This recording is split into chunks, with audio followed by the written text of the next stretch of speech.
Okay. I just really love real estate, love working for myself, and I love helping others. Right. And I really love the relationship with my clients. Like, I make my clients feel like they're the only people that I'm working with, and I hear that all the time, and I love hearing that. I fight for them.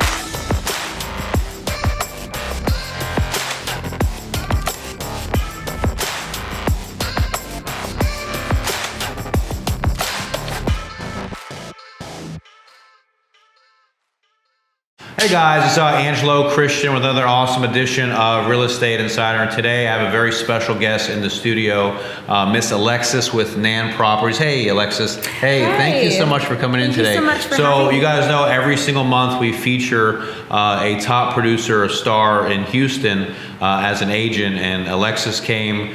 She was selected this month for November, and so we're so happy to have you here today. And we want to know one of the things that we do when we learn about you and all of our followers, like, you know, who you are, what are you doing, how are you different, who do you cater to, so that way whenever we get somebody pre-approved out there and they need an awesome agent such as yourself, how do they get in touch with you? So if you don't mind, kind of give us your little bio and a little bit about you. All right. I'm really excited to be here. My name is Alexis Paige, and I'm with Nan Properties, Christie's International Real Estate. I've been in Christie's. Okay. Yes, wow. Christie's, Wow. Which we can talk about a little bit more later. Really, really cool little aspect to the company that I work with. But I've been in real estate for about 5 years. My dad was an architect, so I always grew up loving houses. I was in a sales role for 9-10 years, and then went into real estate, wanted to be on my own. I just really love real estate, love working for myself, and I love helping others. Right. And I really love the relationship with my clients. Like, I make my clients feel like they're the only people that I'm working with, and I hear that all the time, and I love hearing that. I fight for them. I go to any means to help them, either get the best price, whether they're buying or they're selling. Another thing that I do is I work with a lot of builders. That's interesting. Yes, something that I love and specialize in on the listing side, finding the land, and then, from ground up construction, all the marketing. It's really great being at Nan Properties because we have a full service builder services. Everything from the pre-marketing to once we start listing, they get full reporting. We can help with websites. We do for the builder, landing sites. Like if they didn't have a website, because obviously everybody looks online, and some of the small builders that are just getting started don't have like a full website, so they might need a landing page. That's very interesting. So that they're actually legit. The full market reporting is something that we offer that a lot of people don't. So weekly reports on everything that touches the house, and all the feedback and everything that's going on, and all the views and showings and open houses, etc. It's just very, very detailed, and they love that. And then another thing is, I like finding off-market properties, and I've done that for quite a while as well, and have a bunch of different strategies. Sorry to interrupt you, Alexis. What do you? I don't know if everyone here knows. What is an off-market property? So a property that's not listed, so it's not for sale. Or it might be for sale by owner, but a lot of the times they're just not even. Somebody says, whether it's a builder or an individual. So for example, for individuals, clients that I've helped, like, hey, I want to live in this neighborhood, or I want to build in this neighborhood, and there's nothing available. Can you find me a lot? Can you find me a house that we can knock down to build on it? So I've done that multiple times with different strategies. That's very unique. Yeah, that's very, because a lot of agents that we deal with are like, oh, if it's not on MLS, then screw it. So I mean, it's a little bit more work, but as long as the expectations are clear on both sides and it's targeted, like this is exactly where we're looking, then I can get pretty good results from it. So we do a lot of new construction. You mentioned with build. Let's say that the client comes who says, well, I want to build a house in Bel Air. And the lots are scarce over there right now. So would you approach somebody for a tear down opportunity, or how would that? So there's a couple different strategies. There's driving, obviously, and taking down some numbers, looking at houses that might be tear downs and calling them. Sometimes it takes. So I tell people to be patient. Sometimes it takes a little while. They might respond to you later. They might keep your number. Also sending out letters, and a lot of people send out letters, but have specific ones. Worded a specific way that I've gotten a lot of calls on. That's awesome. Which have really awesome. Been good, and just also different types of networking with builders that might have pieces of land that they're not going to build on, and there's just a bunch of different strategies. So whether it's like for a builder, I look for stuff both on and off market, just depending upon what they're looking for, what's available, what's not available. Same for clients. If there's something not on the market, or let's say they want to live in this building and it's a high rise or something. I've done this before, and they're like, oh, I want to live in this, but there's nothing for sale. So I might go and I'll look at, terminated, expired, withdrawn, see if there's anything had sold, or somebody took off the market, or even look at stuff that's for lease and call those, just different, just try to go think outside the box and go above and beyond. I've had people that were putting a house for lease that were willing to sell it, just stuff like that. That's amazing. I don't know. I've been doing this for 15 years, and I've helped tens of thousands of people. I can't remember the last time I've heard of an agent that would be willing to do all that. That's and you also have I guess you have a very large following on Instagram. How many it's followers? Pretty decent, about 15, 14, it's about 13 and a half thousand followers. That's great though. And I'm really thankful to everyone, and hope that I can share and benefit people as well. So going back to the builder thing, because that's something that's unique. So you find them the land. So if you guys are builders, we help a ton of builders out there. And do you work with investors too? I do. I work with investors as well. So I understand, as far as builders go, they have, what they're willing to pay for the land. Obviously that helps me out when I know, okay, this is what they're willing to pay for the land. A lot of times it's not just as clean cut as that. It's like 1/3 of the price of what they're going to list for the house, but it's not always that. That's just like your basic rule. But then a lot of them are like, okay, they know what cost they build out. They know all their costs. So they're like, I can pay, this amount over here. I can pay this if I am going to sell this, this house is going to go for this amount, so I can pay this for the land. So I understand how that works, and same with investors with flip. I've done worked with people with flips, people that are buy and hold. I understand how that works as well, and just have to know, what their profit margin is and what they're willing to, what they want to make, and can kind of determine from that. Let me ask you. We also, a lot of our customers are investors, and I'm an active investor with real estate. Best thing. The best thing to be. So is it possible to find off market, with maybe potentially things that are about to go into foreclosure, or maybe there's probably something that those are tough, or an off listing where, let's say that, because investors are always looking for the equity spread, the deal, right? So is there, I know you help builders with the land piece, but let's say that an investor wants to, I buy apartment complexes. That's what I buy. Usually there has to be at least 50 doors or more. Right. So, but everything that's on LoopNet, everyone knows about it. So how would it, for an investor, would you be able to help an investor to find properties that have a lot of equity? Yeah, for that, it again, just kind of the hit or miss calling, driving, they're like, oh, I like this area, or, some people want value add properties. I have a little bit of experience with that as well. As far as the commercial goes, I have more experience with buying, selling. I don't do leasing. I refer all of that out. But I have investors that have bought stuff, and it's again just driving and finding opportunities. Calling on them and getting the information, and I believe that everything's always for sale.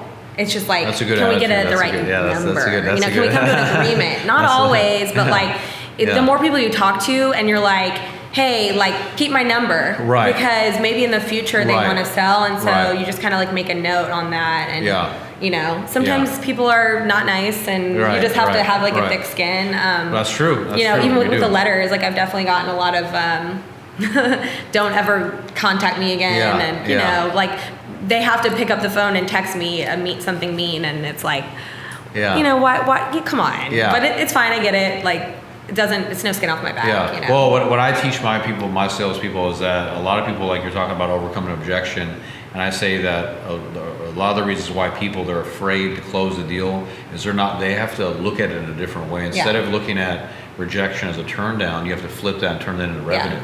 Right, that's what you're saying. When you have thick skin, you flip the way you look at it. Instead of being rejected, hey, it's revenue. You have to overcome the opposition to close that deal, right? So that's a very unique thing. I'm really impressed with your mindset.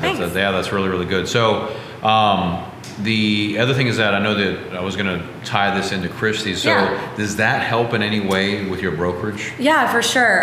So I don't know. I don't think I mentioned this before, but I work all over Houston. But I would say 80% of my business is like your inner loop and surrounding areas. I don't like to say inner loop because there's areas right outside of the loop that are close in.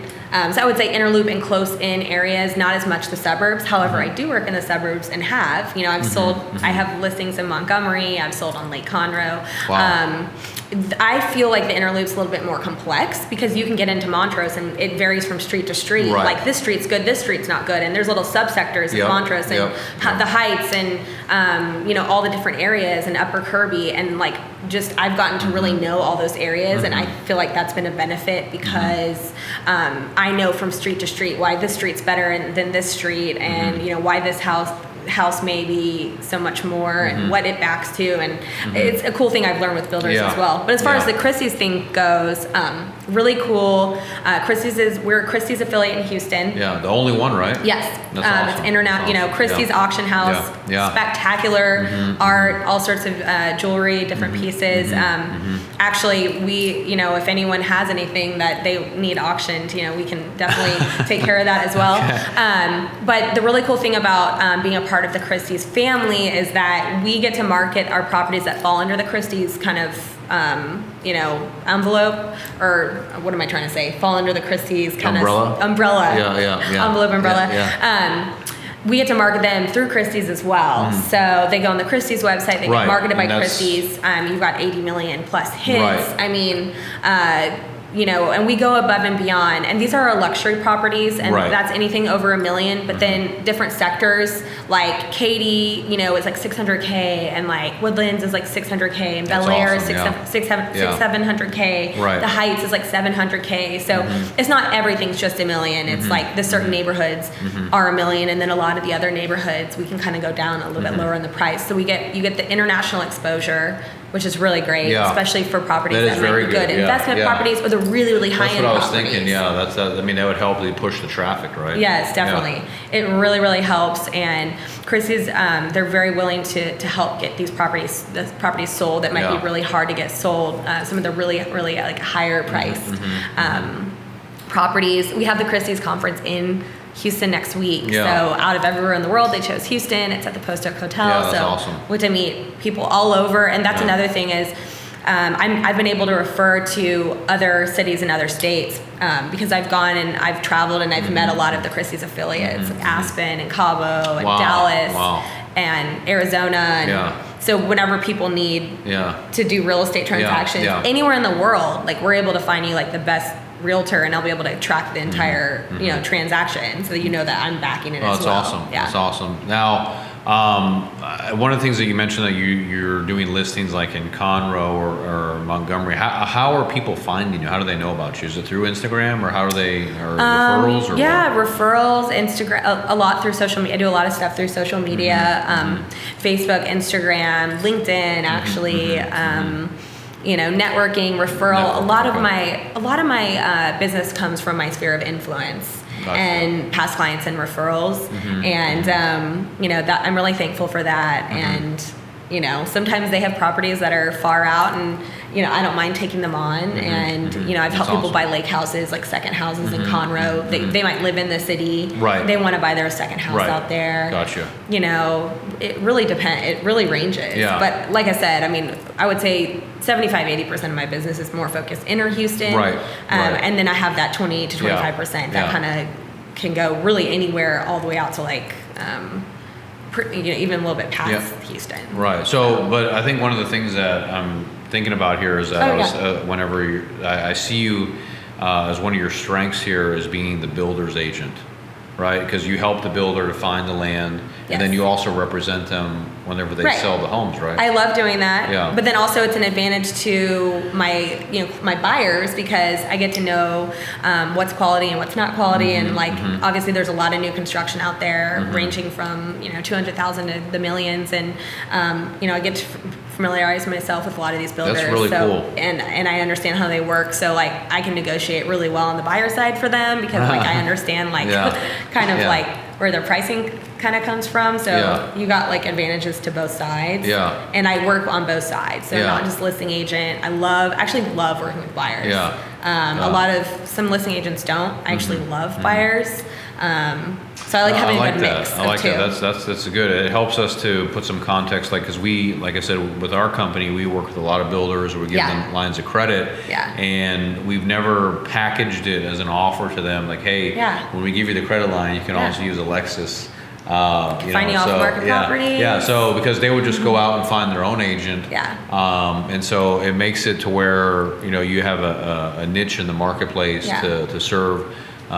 Serve the builder's agent. So now let me ask you this: if people need to, if they need to get a hold of you, they need to reach you. Is there a website, or do they go to your Instagram? How do people find you? So I mean, there's multiple ways. I don't have my own website. I use the HAR website where you can see my listings in my bio. It's har.com/Alexis Paige Weiner. So that's PAIGEWEINER, which is my middle and last name. Gotcha. My Instagram is the Alexis Paige. So a lot of people find me through Instagram. You can see my listings, things I've sold. There is a link to the website there. There's my email on my link to my on my Instagram. I have a lot of people through Facebook as well. Nice. I have both a personal page as well as a business page, but I actually use my personal page a lot more because it has so much more more information, more robust, just more of a more people, more of a following. So there's multiple ways to get in contact with me. I really tell people that they can just reach out to me via cell. But obviously I don't want to get a lot of random texts and stuff like that. So, I have people contact me, through social media, through HAR, or because you can actually contact me directly through HAR. My cell is even on there too. Or my email. I have two different emails, one for Nan and one for my own Gmail, and they kind of merge together. Right. Okay, so that's awesome. So, and also, guys, all of her contact information will be in the description of the YouTube channel. So, no, I'm really glad that you came on the show today. I want to push this out there in the world because, like I said, we deal with first-time buyers. We deal with a lot of builders, a lot of investors, and we want someone that they can know to go to so they can contact you. So all of our information is going to be on the channel. Thank you so much for coming on the show today. It was very nice to meet you, Alexis. Guys, if you need a top agent to take care of you, look after your best interests, reach out to Alexis Paige with Nan Properties. All of her contact information is down below. Take care and peace out. Have a great weekend, everybody. Bye-bye. Thanks. Bye-bye.